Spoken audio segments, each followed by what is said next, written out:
Un jour, j'aperçois dans les chats, tu sais, d'entreprise, là, mon maître de stage qui parle à son collègue, putain, Etienne, faut lui mettre une pile dans le cul, parce que là, il en branle pas une et tout. Enfin, je fais, ah là, c'est une bonne ambiance. Dans cet épisode, vous allez avoir la toute première déclaration d'amour d'Étienne, qui avait voulu à l'époque la filmer. Et ensuite, plusieurs années plus tard, son stage dans une boîte de réal. Voilà, c'est pourquoi on l'a appelé l'épisode de Réalousateur. Merci d'écouter Étienne, toujours aussi drôle, au micro de Dédramalouse.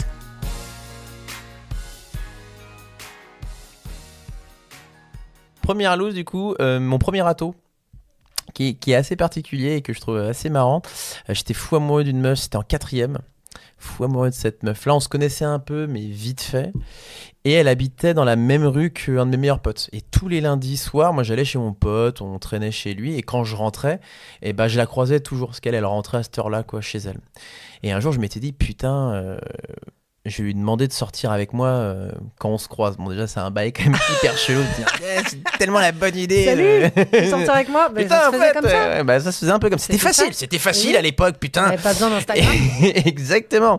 Et donc voilà, et donc j'avais un peu prévu le coup. Je m'étais dit, bah voilà, elle va arriver, donc il faut que je sorte bien à 18h, je sais pas quoi, etc. Tu l'as suivi comme un psychopathe. Je la suivais pas, non, mais je savais qu'elle arrivait à ce moment-là, tu vois. Et mais sauf que moi, j'ai toujours, à l'époque, en tout cas, je rêvais d'être réalisateur. Et j'avais un caméscope. Et je m'étais dit... Putain, les gars, on a peut-être un truc à faire, là. On va filmer ça, quoi. On va le filmer. Y a moyen que ça soit génial. Donc, en fait, on avait... Avant-gardiste, voilà. Après, j'aurais pu en faire un petit reel sur Instagram. Peut-être que j'aurais eu des vues, parce que... Bon. Et en gros, du coup, on avait géré le truc avec les potes et tout. J'avais le petit caméscope et tout. Comment ça, avec les potes? T'avais informé tout le monde que t'avais... En fait, moi, je traînais avec mes potes chez mon pote, là. Et donc, on était 2-3, quoi. J'ai dit, bon, bah, les gars, voilà, j'aimerais bien faire ça. Je vais demander si machin veut sortir avec moi et tout. C'était à quel âge, pardon? J'étais en 4e. Ok. J'avais 23 ans. En 4e. Et donc, j'avais pris mon caméscope. À l'époque, je filmais tout et n'importe quoi. Je filmais c'était n'importe quoi.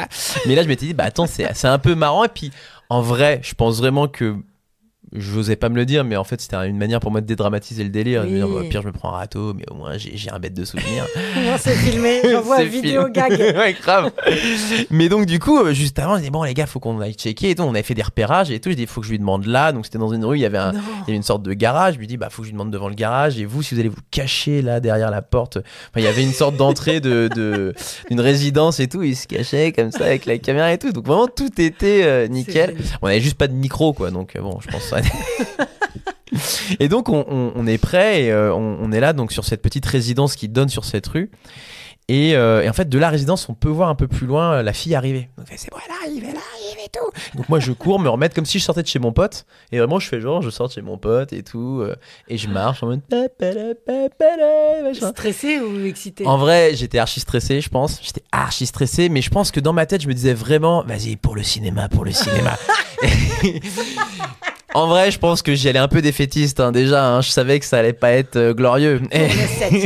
Pour le 7e art, voilà. Le dogme 95. Et bref, et j'avance et je me place parfaitement. Et en fait, c'est génial parce que j'arrive, je fais ah salut, ça va, ouais, nickel et tout. Et elle commence à repartir. Et là, je fais un au fait. Donc déjà, je trouve vraiment le. Au fait. Au fait, j'avais un truc à te dire. Donc la pire accroche du monde. Et je lui dis ouais, est-ce que tu voudrais sortir avec moi? Et là, il y a un petit temps. Et puis elle est adorable. Elle me fait bah, tu veux pas qu'on reste amis?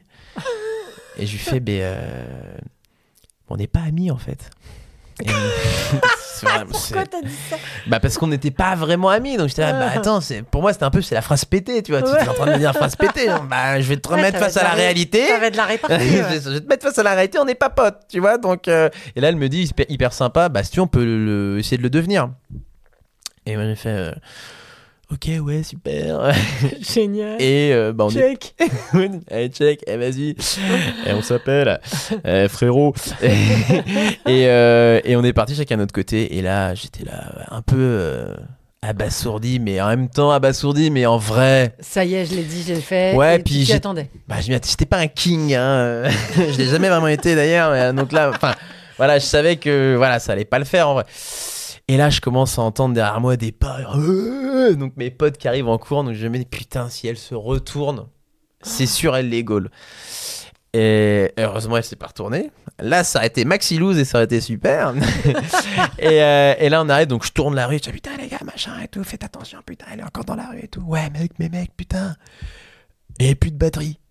Ah Et donc, voilà, je me suis pris une sorte de double râteau, quoi. Le râteau amoureux et le râteau professionnel. Putain, moi, j'étais déjà en train de me dire retrouver sur les réseaux mais les images. Mais bien sûr, mais j'avais des surboules. Vidéo.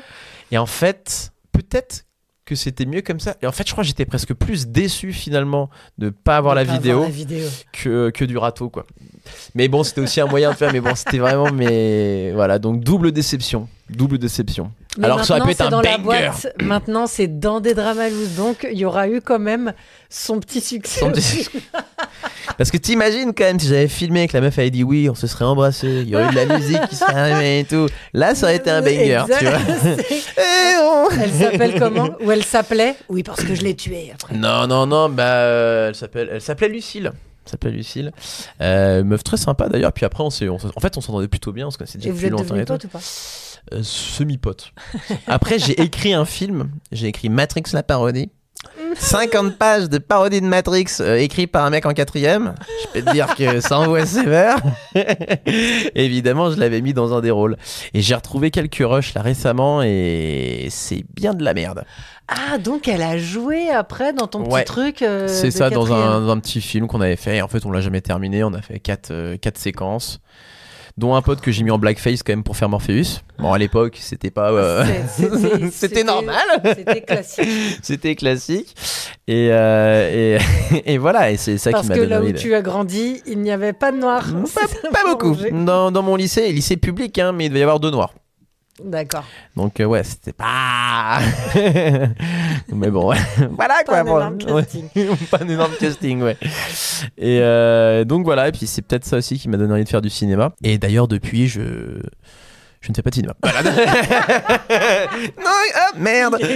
J'attendais cette chute. Voilà pour. Un peu la réal. Les caméras sont devenues beaucoup trop chères. Ouais, exactement. Non, trop compliqué, il y a trop de fils à brancher et tout. Parce que moi, j'ai fait une école de cinéma quand même après. Mes parents ont payé une école de cinéma que j'ai fait pendant 3 ans. Mais j'y suis allé à 18 ans. En vrai, j'étais méga trop jeune. Enfin, vraiment trop jeune. Et ça, c'est pas que ça m'a pas plu, ça m'a plu. Mais en fait, les gens étaient tous plus âgés que moi. Et en vrai, à cet âge-là, je trouve que. T'es rentré dedans. Ouais, il y avait trop un gap avec les autres qui étaient plus âgés et tout, et qui avaient plus de maturité. Moi, je sortais du lycée. En plus, bah ouais, mon petit lycée bourgeois à Angers, petite ville, etc. Tout le monde se connaît. J'arrive à Paris, je suis là, waouh. Au bout de 2 semaines, je me fais racketter dans le métro à 22h. On me pique mon iPod, là, à l'époque, le iPod et tout. Enfin, bon, donc j'étais quand même, la ville m'a vraiment bouffé, quoi. Et je me suis retrouvé dans cette école, et j'étais là, putain, et tout. Je parlais, et j'étais pas du tout le même que j'étais. Moi, à Angers, j'étais un peu une restat, et j'ai fait question pour un champion et tout, donc c'était un peu. Bon, voilà quoi, tu vois un peu la classe quand même. C'est moi qui ai créé avec d'autres, mais on avait créé le bal de promo dans mon lycée, donc enfin voilà. C'est pas vrai. Étienne Bianco, premier sur les charts, quoi, vraiment. Et j'arrive à Paris, je suis une sous-merde. Vraiment, je suis la sous-merde. J'habite dans le 15e arrondissement, à Convention, c'est l'enfer. Donc ouais, ça a été un peu difficile les premières années, très très difficile. Et après, t'as fait une école de comédien dans la foulée? Et après, j'ai fait. Ah bah ça, c'est de la loose aussi en bar. Parce qu'après, j'ai fait un stage en prod. Parce que je m'étais dit, putain, je voulais faire mettre metteur en scène, mais je me suis dit, à un moment, je suis trop au niveau de la thune, je vais faire de la prod. Et je me suis trouvé mon stage de fin d'études dans une petite boîte de prod super, tournez s'il vous plaît. Et là j'ai fait que des conneries, mais j'ai fait que des conneries là-bas, mais qui avaient jamais. À un moment ils m'ont dit ouais, en fait ils me demandent, j'avais que des tâches de merde. Par exemple le bananier, ça c'est Étienne, est-ce que tu pourrais donner de l'eau au bananier? Ils avaient un bananier dans le truc. Et donc moi je suis là, de l'eau, puis j'ouvre un placard d'un de mes collègues et je vois une bouteille en plastique. Je me dis oh, je prends, tac, je mets toute la bouteille. Ah, au lieu de prendre l'eau du robinet, tu prends de l'eau minérale, tu t'emmerdes pas. C'était même pas de l'eau minérale, c'était du vinaigre blanc. Le cactus, le bananier, il a pas tenu. Vraiment, en 2 jours, il était mort. Donc déjà, moi, ça, c'est... donner la flotte aux plantes, ils t'ont dit, t'en es pas capable. Après, ils m'ont dit, Étienne, il faudrait que tu rachètes un bureau comme ceux qu'il y a dans la rédac. Parce que pour les journalistes, là, on faisait pas mal de reportages. Et il m'avait donné les références. Donc je vais sur, je sais plus ce que c'était et tout, Ikea, je sais pas quoi, et je les achète. J'en achète 2 bureaux. Et j'avais pris la taille trop grosse. C'était la taille au-dessus, quoi. Et donc ils disaient, putain, mais Étienne, c'est pas du tout la même taille et tout, ça rentre à peine dans la rédac. Putain, je me suis ignoré. Enfin, j'ai fait que des conneries comme ça. Je pétais les ampoules, tout. Enfin, je pétais tout. Et le mieux, ils m'ont demandé, c'est pas vraiment de ma faute, mais tout s'est remis sur moi. Ils m'ont dit, ouais, il faudrait que tu mettes la fibre.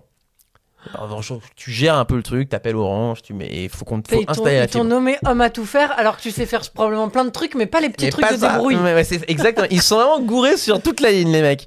Et en gros, je fais OK, donc j'appelle Orange et tout. Puis déjà, je vois. Parce qu'en vrai, j'ai pas tant fait mal que ça le truc. C'est juste que, évidemment, il fallait un bouc émissaire. Et par exemple, donc je leur dis, mais attendez, vous avez pris un contrat particulier, mais vous êtes une boîte, pourquoi vous prenez pas le contrat pro? Ils me disent, ouais, non, mais le contrat pro, c'est trop cher et tout. Je fais, bon, OK et tout.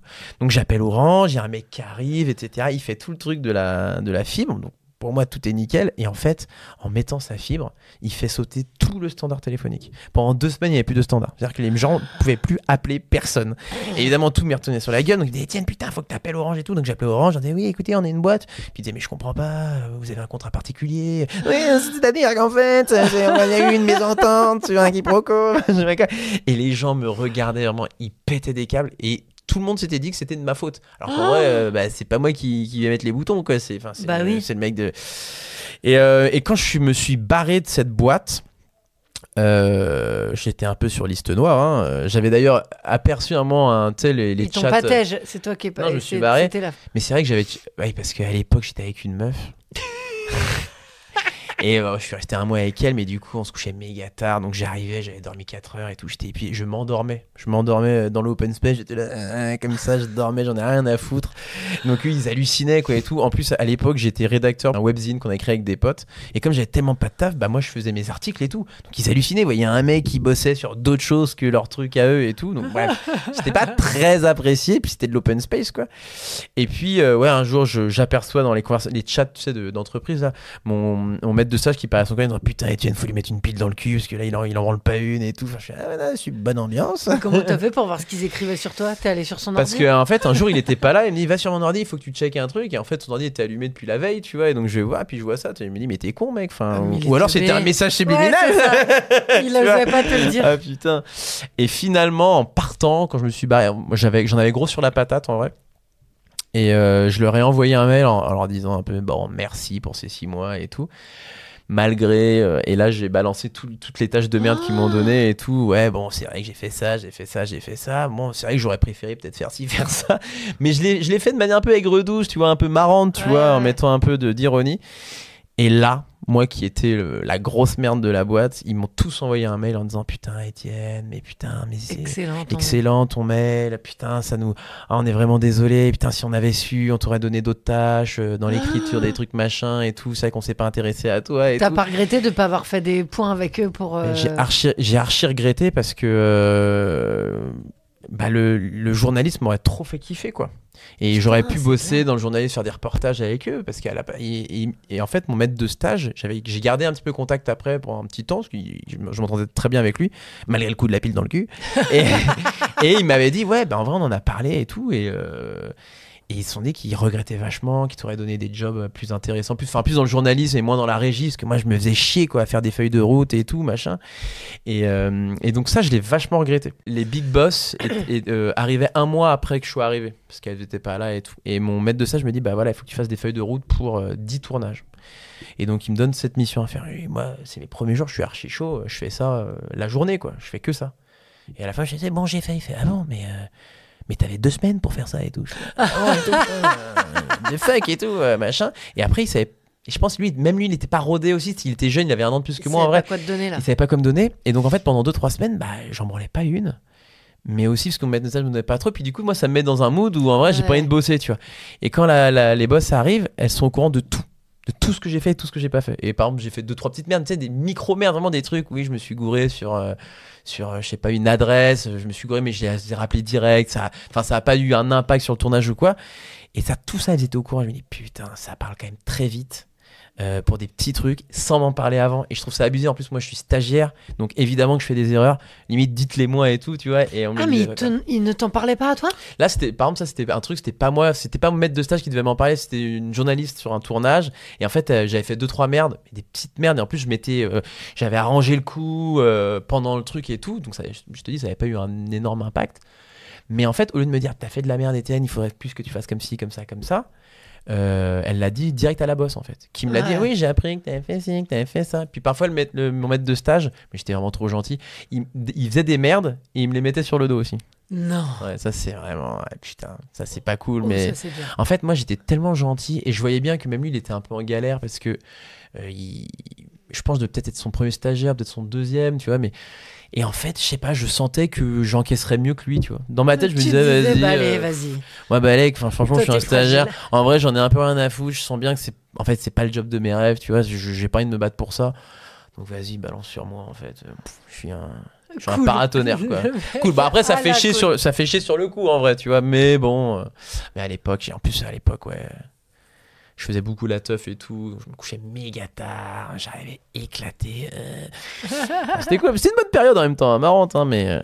Ouais, non, mais en tout cas, c'est des souvenirs quand même marrants. Et puis, c'est cool. Mais beaucoup de déception et de frustration quand même. Pour le coup, ça a beaucoup de frustration. Évidemment. Parce qu'en vrai, je pense qu'à l'époque, et même maintenant, quand je voyais les journalistes faire leur job et tout, parce que par contre je suis parti avec eux quand on faisait de la régie, c'était trop bien. Je partais avec eux, on faisait une série documentaire sur l'archéologie, les Gaulois, et on allait un peu partout et je trouvais ça hyper intéressant. On rencontrait des archéologues qui nous parlaient de ça. Pareil, à un moment on interviewe un archéologue en studio. Je suis épuisé, je suis toujours avec cette meuf là et tout. Je suis épuisé, on est dans le studio, donc le mec il est venu pour parler de sa passion et tout. Lui il habite pas du tout à Paris et tout. Et à un moment donc on est en train et c'est hyper long ces interviews là. Et à un moment, il y a la régie, attendez, j'entends un truc bizarre et tout. En fait, je dormais juste derrière et je ronflais. Pendant le tournage, pendant que le mec disait et tout. Enfin, donc vraiment, voilà, ça c'est le genre de truc. Bon, je disais, putain, Étienne, c'est vraiment une grosse merde et tout. Putain. Mais à côté, tu vois, ce job m'aurait grave intéressé. À un moment, on m'a mis, il faut que tu récupères des images d'archives sur l'INA, sur un sujet hyper intéressant, enfin, de la France-Afrique, etc., en Guinée équatoriale et tout. On me donne les éléments, on m'a donné de la documentation aussi pour que je prenne les bons trucs, que je connaisse un peu le sujet. Et ça, j'adorais, tu vois. Et j'aurais adoré qu'ils me mettent sur plein de trucs comme ça. Et à côté, ils me faisaient faire du dérushage. C'était l'enfer, tu sais. C'était vraiment l'enfer. Donc voilà, petite frustration et en même temps, voilà, faut avancer dans la vie et... moi, il n'y a pas de morale dans l'histoire. Hein.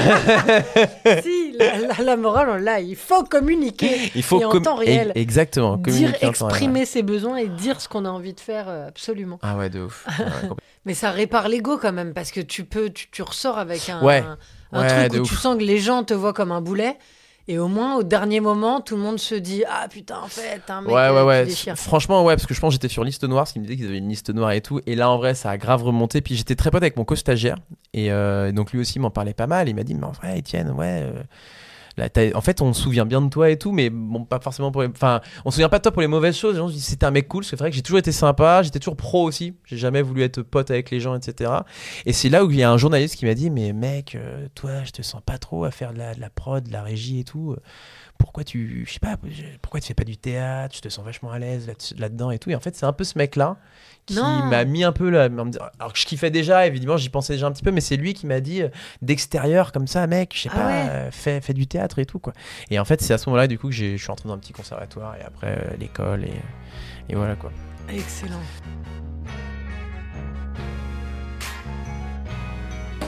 J'espère que cette histoire vous a plu. N'hésitez surtout pas à aller sur notre Instagram des Dramas Podcast et à nous envoyer un petit résumé d'une loose. Peut-être que vous serez sélectionné pour venir nous raconter ça au micro de Des Dramas.